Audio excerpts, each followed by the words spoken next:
Seguimos com o nosso estudo Evolução em Dois Mundos. Esses textos parecem um pouco mais técnicos que os textos que nós vimos nos livros anteriores. Porém, se observarem, tudo que está sendo dito aqui de forma técnica, nós vimos de forma coloquial nas obras anteriores. Não é verdade? Eu não poderia pular esse livro. Eu tenho que fazer todos, certo? Vamos continuando. Evolução e corpo espiritual. Primórdios da vida. Procurando fixar ideias seguras acerca do corpo espiritual, será preciso remontarmos, de algum modo, aos primórdios da vida na Terra, quando mal cessavam as convulsões telúricas, pelas quais os ministros angélicos da sabedoria, com supervisão do Cristo de Deus, Jesus, lançaram os fundamentos da vida no corpo ciclópico do planeta. Então, Jesus e toda uma equipe angélica trabalhou na formação, na arquitetura do planeta Terra. É como se Deus tivesse dado a Jesus uma pedra incandescente e dito: faz daí um planeta para o teu povo. A matéria elementar, de que o elétron é um dos corpúsculos base. Aqui tem uma roda de rodapé que eu trouxe para aqui. Na esfera espiritual em que estagiamos, o elétron é também partícula atômica dissociável. Então, o André Luiz, Emmanuel, toda essa equipe que está escrevendo esse livro, traz explicações sobre assuntos que não eram claros ainda na década de 50 do século passado, certo? Então, eu vou repetir. Na esfera espiritual em que estagiamos, o elétron é também partícula atômica dissociável. Continuando. Na faixa de experiência evolutiva sob a nossa análise, acumulada sobre si mesma, ao sopro criador da eterna inteligência, dera nascimento à província terrestre, no estado solar a que pertencemos. Você vê, ele chama o Sol como um estado e a Terra como uma cidade, uma província, cujos fenômenos de formação original não conseguimos, por agora, abordar em sua mais íntima estrutura. Nós não temos capacidade para entender, se ele quisesse explicar. A imensa fornalha atômica estava habilitada a receber as sementes da vida, e sob o impulso dos gênios construtores que operavam o orbe nasciturno, vemos o seio da Terra recoberto de mares mornos, invadido por gigantesca massa viscosa a espraiar-se no colo da paisagem primitiva. Dessa geleia cósmica verte o princípio inteligente em suas primeiras manifestações, talhadas no transcurso de milênios pelos operários espirituais que lhes magnetizam os valores, permutando-os entre si, sob a ação do calor interno e do frio exterior. As mônadas celestes exprimem-se no mundo através de rede filamentosa do protoplasma, de que se lhes derivaria a existência organizada no globo constituído. Então, o plano espiritual, vamos dizer, entre aspas, semeou a vida no planeta Terra, certo? Trouxe as, entre aspas, sementes da vida para que ela pudesse começar através dos seres mais simples possíveis. Séculos de atividade silenciosa perpassam sucessivos. Nascimento do vegetal. Aparecem os vírus. Ele está contando a evolução da vida na Terra. Aparecem os vírus e com eles surge o campo primarcial da existência, formando por núcleo proteínas e globulinas, oferecendo clima adequado aos princípios inteligentes ou mônadas fundamentais que se destacam da substância viva por centros microscópicos de força positiva, estimulando a divisão cariocinética. Então, vamos dizer que nós, eu, vocês todos, um dia, fomos um minúsculo desse, seja nessa Terra ou em outro planeta. Mas todos nós começamos assim. Queiramos ou não.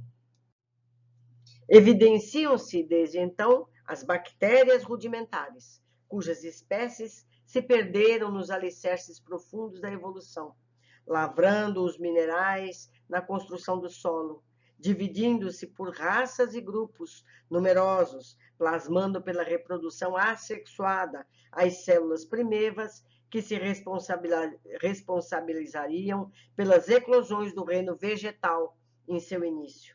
Milênios e milênios chegam e passam.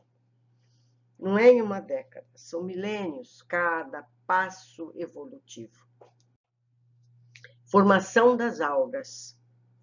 Sustentado pelos recursos da vida, que na bactéria e na célula se constitui o líquido protoplásmico, o princípio inteligente nutre-se agora na clorofila, que revela um átomo de magnésio em cada molécula, precedendo a constituição do sangue de que se alimentará no reino animal. O tempo age sem pressa e vagarosa movimentação no berço da humanidade, e aparecem as algas nadadoras, quase invisíveis, com as suas caudas flexosas, circulando no corpo das águas-vivas, vestidas em membranas celulósicas e mantendo-se à custa de resíduos minerais, dotadas de extrema motilidade e sensibilidade, como formas monocelulares em que a mônada já evoluída se ergue a estágio superior. Todavia, são plantas ainda, e que até hoje persistem da Terra, como filtros de evolução primária dos princípios inteligentes em constante expansão. Mas plantas, superevolvidas nos domínios da sensação e do instinto embrionário, guardando o magnésio da clorofila como atestado da espécie.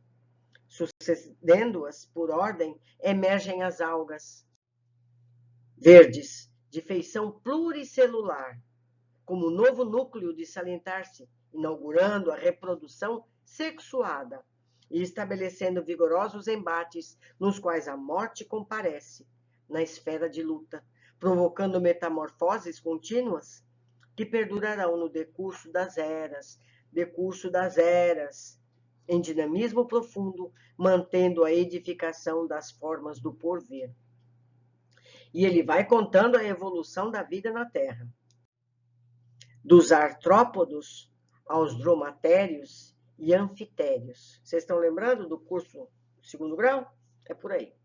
Mais tarde, assinalamos o ingresso da mônada a que nos referimos nos domínios dos artrópodos de exoesqueleto quitinoso, cujo sangue diferenciado acusa um átomo de cobre em sua estrutura molecular, para, em seguida, surpreendê-la guindada à condição de crisálida da consciência no reino dos animais superiores, em cujo sangue, condensação das forças que se alimentam o veículo da inteligência no império da alma, detém a hemoglobina por pigmento básico, demonstrando o parentesco inalienável das individuações do espírito nas mutações da forma que atende ao progresso incessante da criação divina.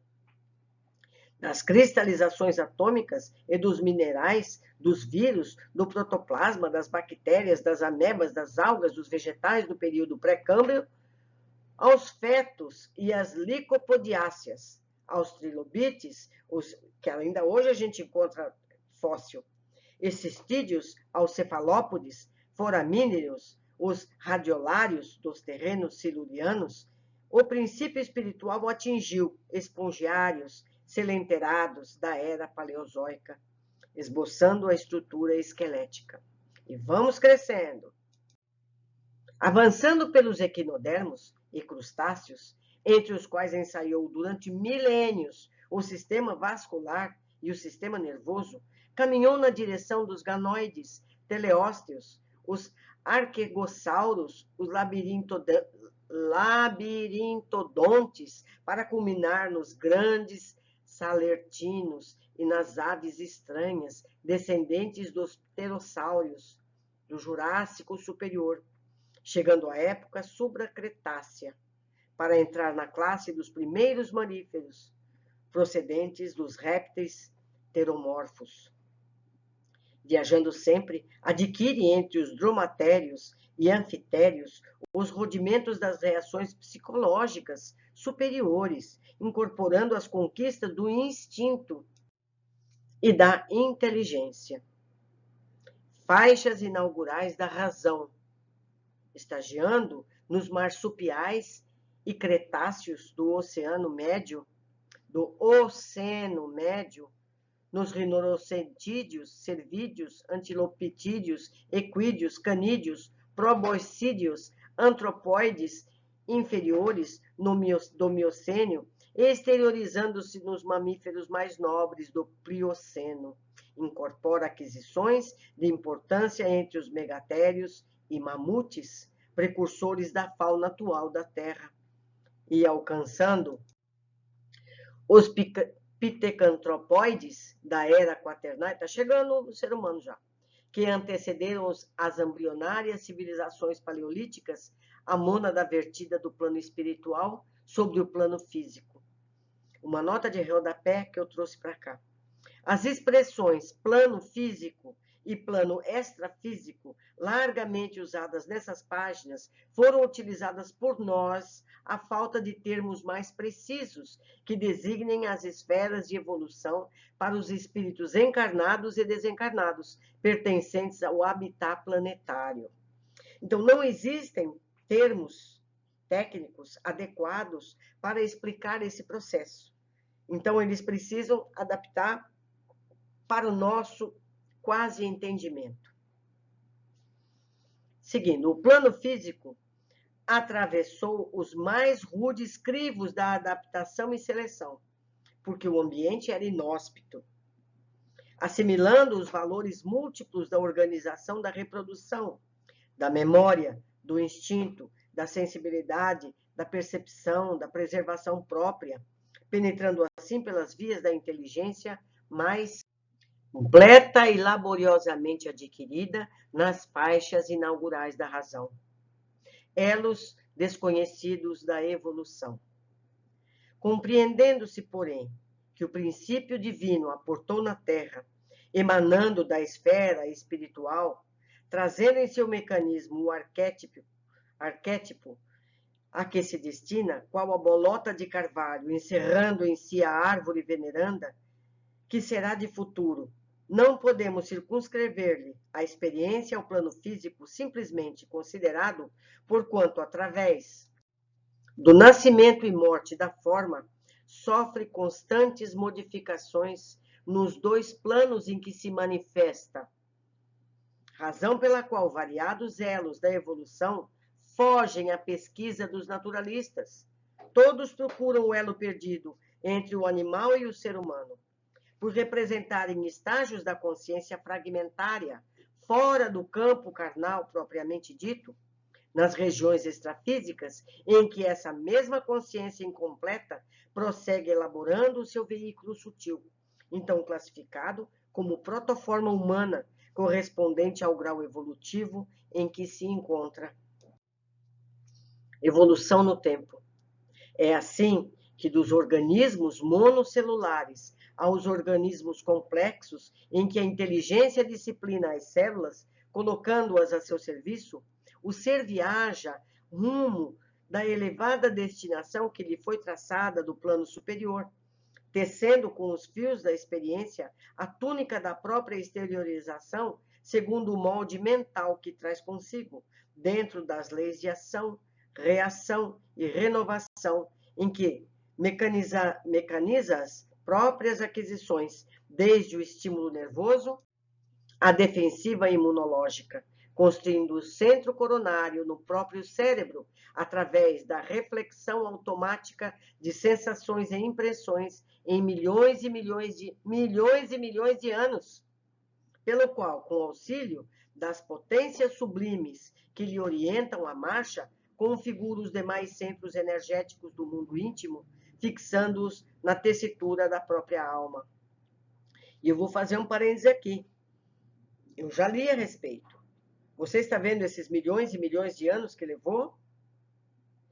E foi dito, nós estamos mais perto da ameba do que do anjo. Então, vocês podem imaginar quanto nós temos que viver e renascer e reviver para chegar à pureza do espírito. Continuando.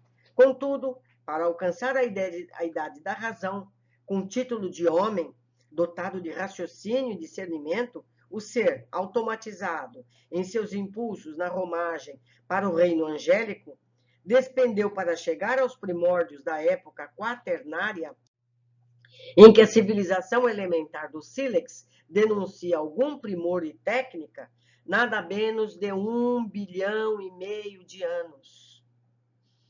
Certo? 1,5 bilhão de anos. E as pessoas acham que a civilização humana tem 10 mil anos. Isso é perfeitamente verificável na desintegração natural de certos elementos radioativos da massa geológica do globo.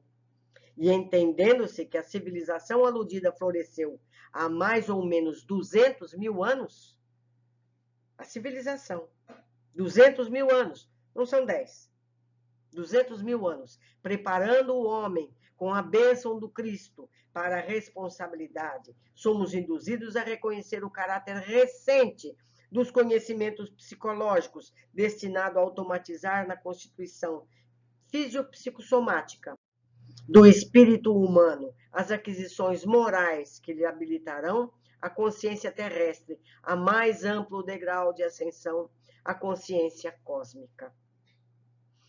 Temos aqui mais uma nota de rodapé. As presentes estimativas e apontamentos do plano espiritual, apesar das compreensíveis divergências humanas, coincidem exatamente com observações e ilações de vários estudiosos encarnados, certo? Porque já há formas de ver a idade das coisas, certo? Métodos atômicos. Então, meus queridos, mais um capítulo de pura ciência. Esse capítulo foi escrito em Uberaba, no dia 22 de janeiro de 1958. Aguardo vocês no próximo capítulo.